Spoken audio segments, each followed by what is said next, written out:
Good evening, everybody. It is Tuesday night, the night before Donnie Trump finally fucks the fuck off from Washington, D.C., gets the fuck out of the White House, and we don't have to deal with him being the president of the United States anymore. However, what we are going to be dealing with is something that's already started that we're familiar with, which is the right-wing propaganda conspiracy theory machine is going to go into overdrive the moment that Joe Biden takes his oath of office.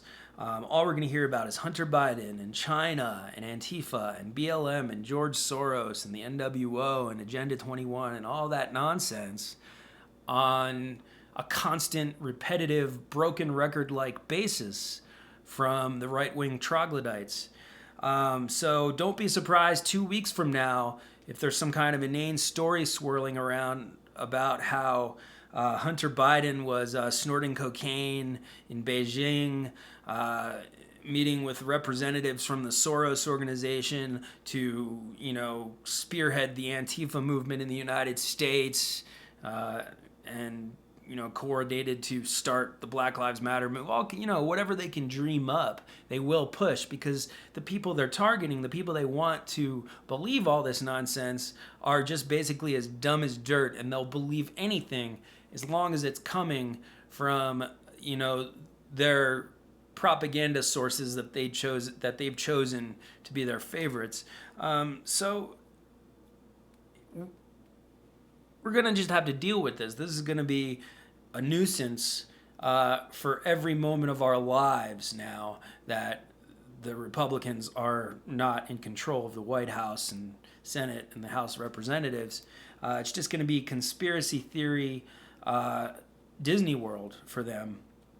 And there's really no point in trying to argue against conservatives who have fallen for all this obviously bullshit, inane nonsense, because they live in fantasy land. They live in right-wing fantasy land. They're a bunch of dopes. They're easily fooled by the most obviously moronic conspiracy theories and bullshit lies, just because they really want to believe. It's a faith. It's a cult. So,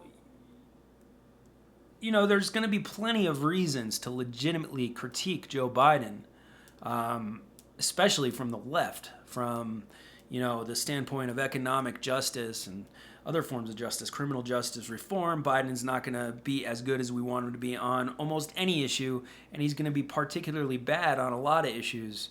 But the right is going to obfuscate this in just inane conspiracy theories and bullshit, and it's just going to become tiring and annoying and exhausting.